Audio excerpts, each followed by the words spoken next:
But what I see with a lot of athletes and a lot of coaches is they know what to do. They know like the what as far as the mental game. It's like, well, we know we need to be confident. We know we need to stay focused and be motivated. But no one ever tells them how. And I think that's like really the big benefit is like learning how. So like I hear coaches say all the time, all right, we got to focus. Okay, great. Like, what are we focusing on? How do we focus? How do we block out those distractions? How do we get our focus back to where we need it to be?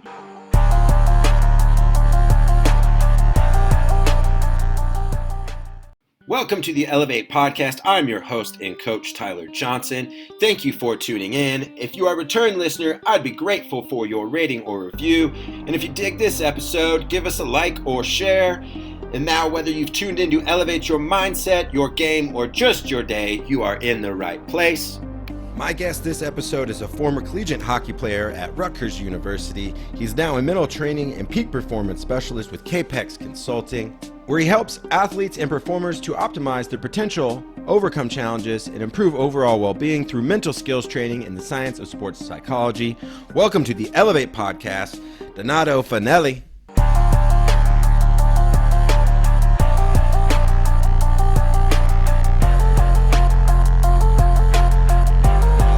How are you doing today? I'm doing good. How are you, Tyler? I'm doing well. It's great to connect with you. Great to have you on. I guess just to kind of get us started a little bit, tell us a little bit about, your company with Capex and what you do and what kind of led you into mental performance. Yeah, so I'm a mental training and peak performance specialist for Capex Consulting.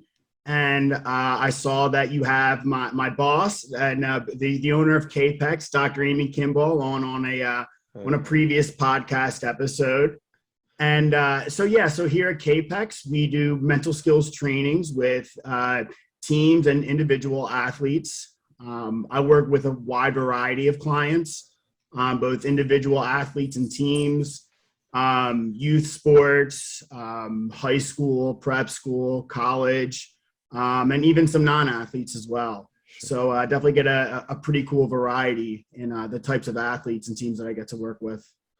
Nice. And I know we were trying to chat offline here about the Denver connection. You went to school out here, part of their program. They have a well-renowned program. What was part of maybe the highlights of at least what you got out of that? Yeah. So I feel so extremely grateful for the opportunity to study at DU's Master of Art in Sport and Performance Psychology. There's a lot to love about the program. And so I'm hard pressed to point to just one thing that was the best part. But it would probably have to be the people. What an amazing program, and the people in that program are what make it so special. And you've actually had one of my classmates on a previous podcast episode, Steph Hale. All right. Yeah. So we're out there in the sports psych community. But yeah, the relationships that I built and just the people that I got to be around. What an awesome experience. I get probably starts at the top with the professors, Mark, Jamie, Artur. They do an amazing job. Jess, who is now going to be leaving the program to take on a really cool opportunity at the USOC. I think one of the really cool things about the program is that since it's so well respected and since some of the most prominent sports psychologists in the world are the professors there at DU, they have a lot of really good connections. And so the network we have at DU for as far as job opportunities and people to connect with are great. The professors have their own network, and so they're always able to bring in other really cool people in the field to speak to the students. Sure. And all, and just a really well-rounded program of like a holistic approach as well. Yeah.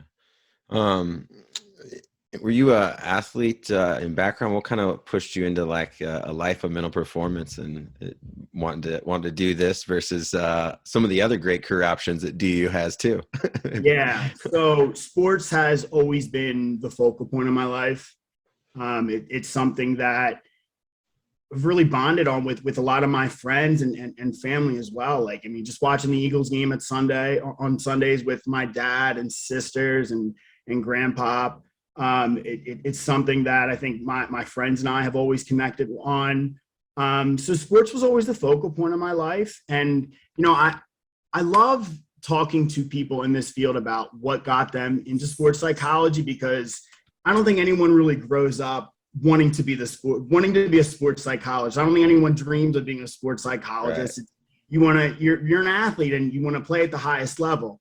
Now, having said that, I think the one exception to this role would be my boss, Dr. Kimball. She's literally the only person I know that knew that she wanted to pursue sports psychology as a career. Sure. So I played all different kinds of sports growing up: football, baseball, lacrosse, and golf. But hockey was always my main sport. I was never the most talented player. I was that third, fourth line mucker grinder kind of player. I had to work my ass off for everything. But despite not being the most talented player, I was fortunate enough to earn the opportunity to play in college at Rutgers University. And I was never satisfied with the role that I had. I always felt like since I worked so hard, and since I had a good attitude, I was always willing to sacrifice for my team and my teammates. I was always willing to do whatever the coaches asked me to do. I felt like the game didn't treat me fairly. I felt like since I worked so hard and I loved the game so much, that I should have gotten more opportunities. I felt like the game kind of treated me unfairly. I felt like I loved the game so much, but the game never loved me back.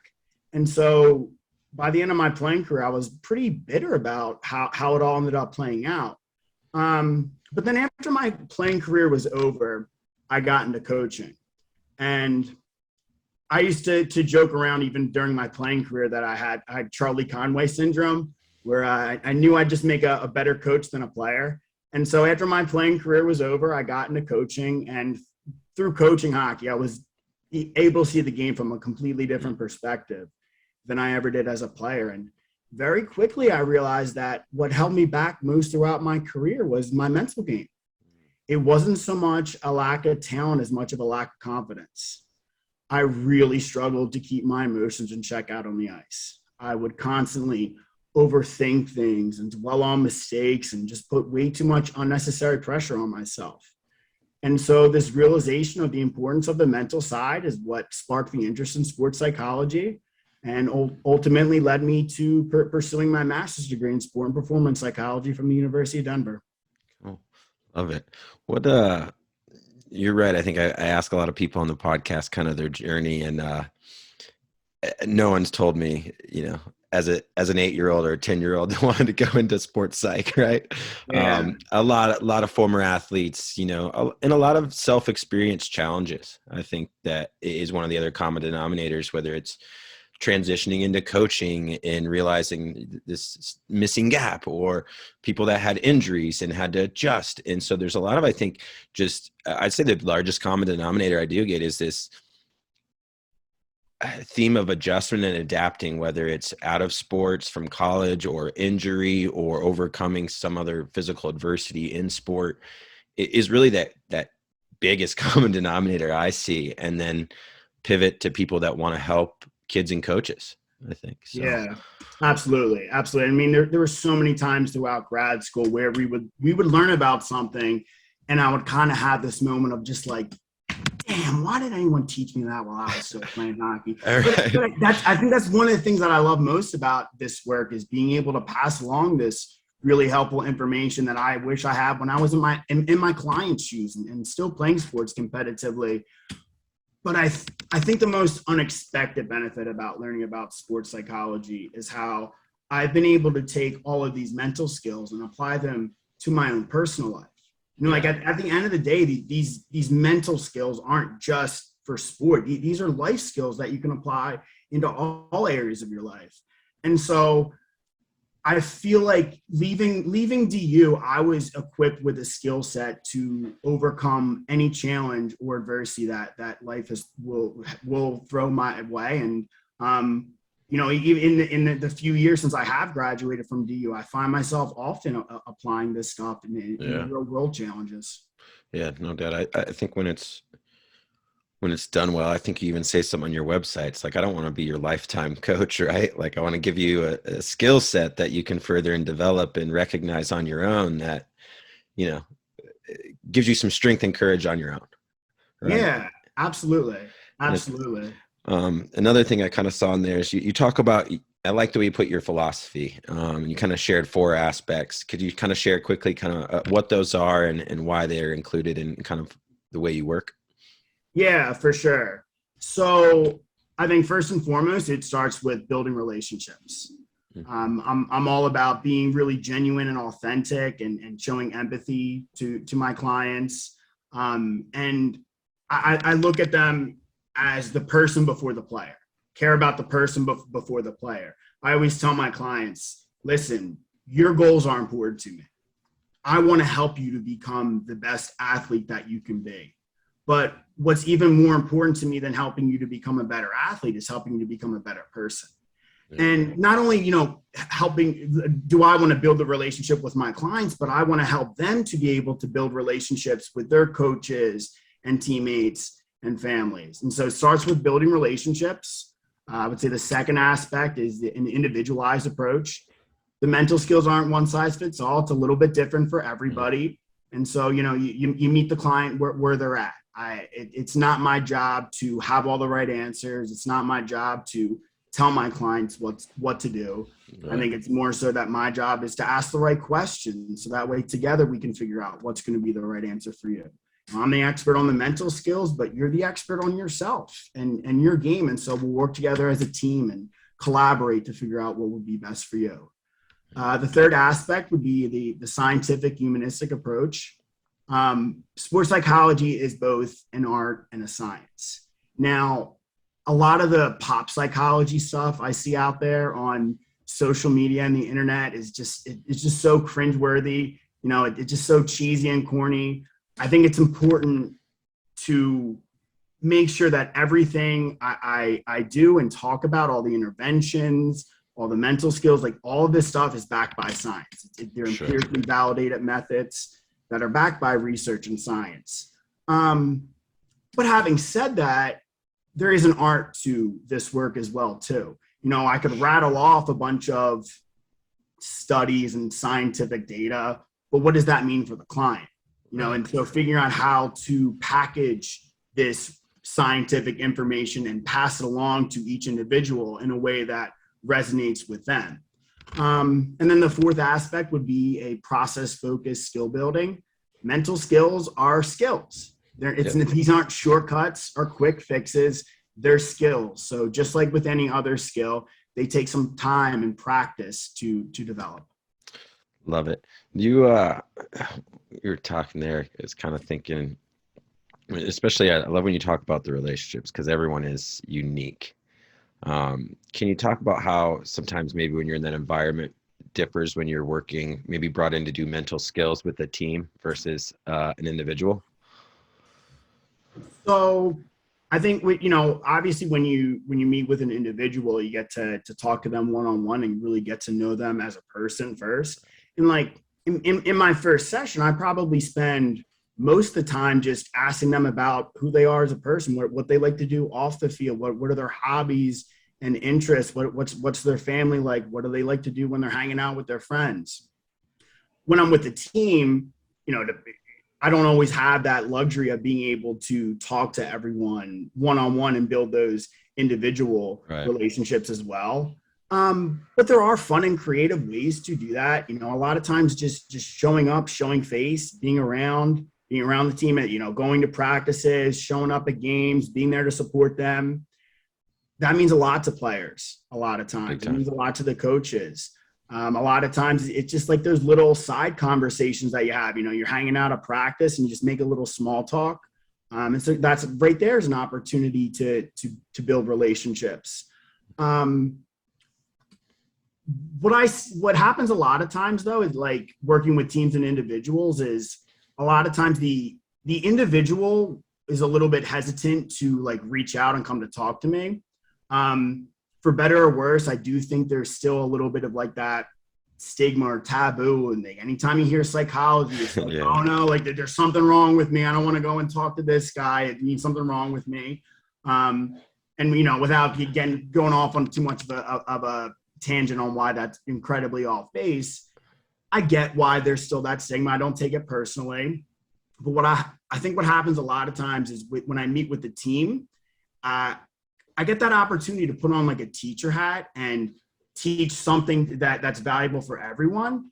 Right. But then that kind of just like normalizes this work and they understand that it's not the same as like counseling or therapy. It's not like, you know, coming and talking with me doesn't mean that there's something wrong with you. You see that it's working on the mental side of your game. And so I think a lot of times in working with the team, that makes the individual then more comfortable to reach out and come to meet with me one-on-one. Yeah. I've lately been coming back to like a lot that mental training reminds me a lot of foam rolling. Like several years ago, no one was foam rolling on these, you know, like, and like so many athletes have understood it and then seen some results, felt the pain from it. You know, it's not comfortable. But now everyone kind of does it and you don't do it all day. You do it a little bit every day. And it's like, what does it do to your muscle? Like it creates a little flow and a little space. And like, sometimes we need a little flow and a little space. And so I think, you know, those team opportunities I think the more coaches can even in any way, get people to share some knowledge and foundational stuff that can help, opens that door and opens that curiosity. And I think you tell me too, like when you're around competitive people, when they see something curious that could help them, what do? They want to learn more. I mean, I think the best athletes in the world are lifelong learners. They're always striving to learn and get better.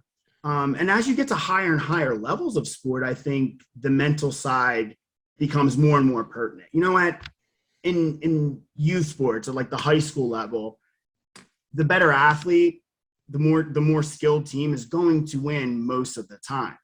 But as you move up the ranks and get to higher levels and you're like the college and the pros, everyone has the physical abilities. Everyone has the technical skills and the tactical knowledge. So I think as you get to higher levels, the game becomes more and more mental.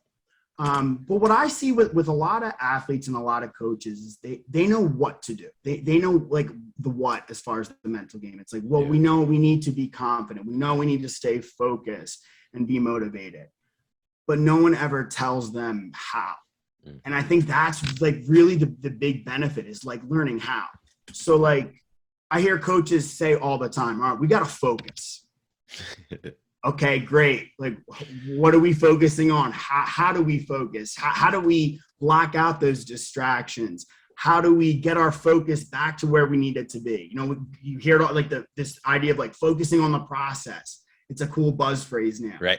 But then like I'll ask them like, okay, what is your process? What does that mean to focus on the process? And they're like, I don't know. And so like that's like we're like I think digging deeper below like the surface level and teaching the how is a real benefit.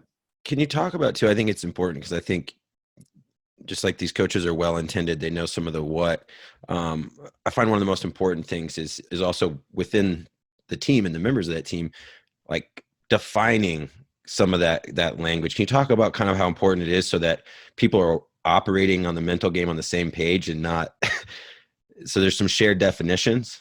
Yeah, absolutely. And sometimes just like those simple questions of like what is your process, it like blows coaches' minds. They're like, oh wow, like that I never like thought of it like that. There's a lot of buzz phrases we hear thrown around a lot of sports, like, you know, focus on the process, mental toughness, and all those kinds of cool, fancy buzz phrases. A lot of this stuff, like, I don't know an official definition. Like, I don't know an official definition of what it means to focus on the process. I don't have an official definition for mental toughness. How do you define it? What does it mean to you? And so now like we can identify, okay, this is what it means to you. Now we can figure out how to do it. Yeah. Right. So like whatever your process is as a team, and it's different for every team. It's different for every sport. At the end of the day, I don't really care what the process is. I think it's more important that we know what that process is and we know how to execute it consistently. Yeah. So you know what to do. How does it apply to day, right? Exactly. When you can get it to that point. One of the things I've seen you write about that I liked, especially I think, student athletes sometimes get caught up in what's, superstitious versus routine. Can you talk a little bit about maybe the difference and then, the benefits of what, building, constructing, and, tinkering with your routines can do for you? Yeah. So when we're talking about routines, it's a sequence of actions that is regularly followed to prepare you for a given task. Everyone has their routines, whether they're aware of them or not. And basically what it comes down to is consistency. Consistent preparation leads to consistent performance. If we're not consistently preparing for the game in the same way, why would we expect to perform consistently? If you prepare for each and every game, each and every practice, like it's the championship game, then when you get to the championship game, you can prepare for it just like it's any other game. A lot of athletes are creatures of habit, and I think a lot of them kind of lump in superstitions with routines. Superstitions have nothing to do with performance, no matter how much we think they might. Right. And I think that the thing about the superstitions is that they tend to get more elaborate over time, and they control us versus the other way around. See, would you say most of the time they're external, like the lucky sock or the lucky, like it's also like I've always kind of heard like you're driving, it's from an external source. Like how's your sock normally help you? Yeah, I do think a lot. That's a great point. I think a lot of time it is external.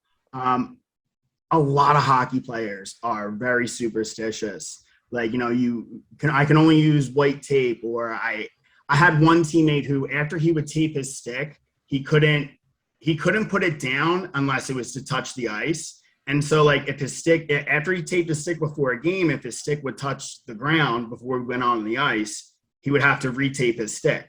Well, that becomes problematic when we're getting ready to go out for the game and he drops his stick, and now, oh wait, I gotta take my tape off and retape it. And now he's late for warmups. Now, having said this about superstitions, my school of thought, I steal from Michael Scott.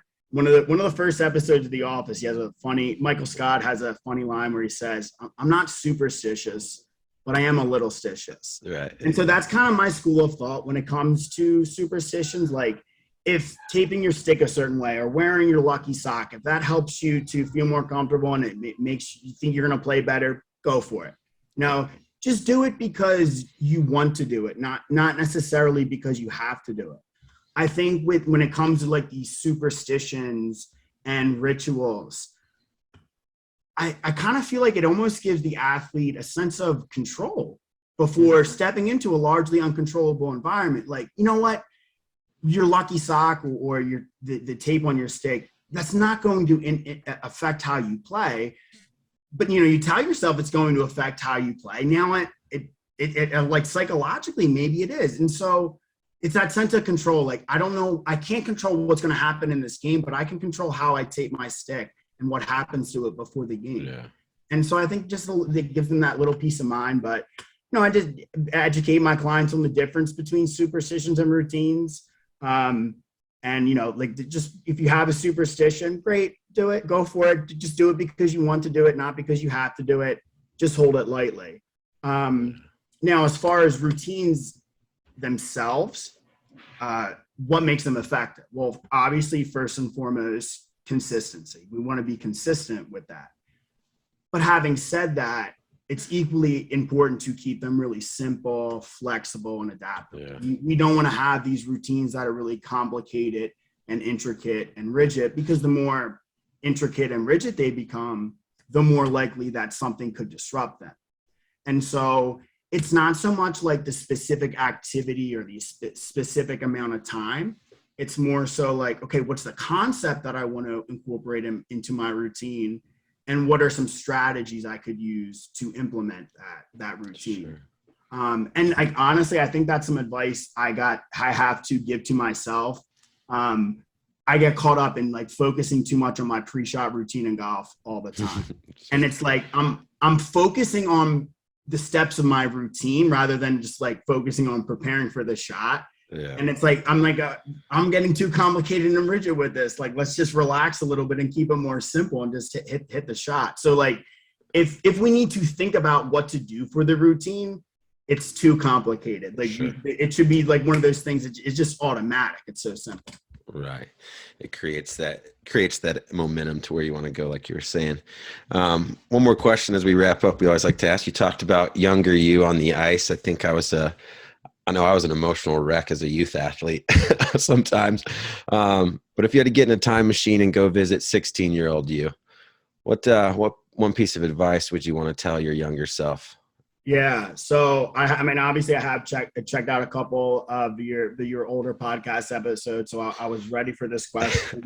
I'm going to assume first and foremost that it would be against the rules for me to give myself the information of time travel when I was 16-year-old, because I think that'd be pretty valuable, in the early investor in that technology. But I'm assuming that's off the table. It's like asking the genie for extra wishes.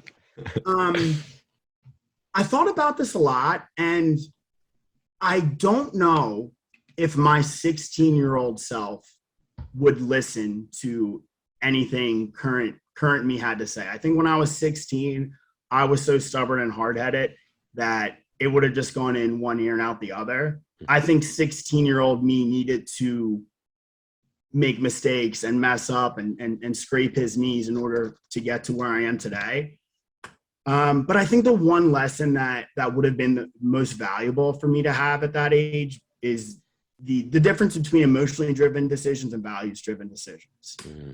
When you make an emotionally driven decision, when you do what you feel like doing, in the short term, you get a little reward, but in the long term, there's a roadblock or a consequence. When we make decisions based upon our values, in the short term, it's challenging, it's uncomfortable, it's hard, but in the long run, there's the reward.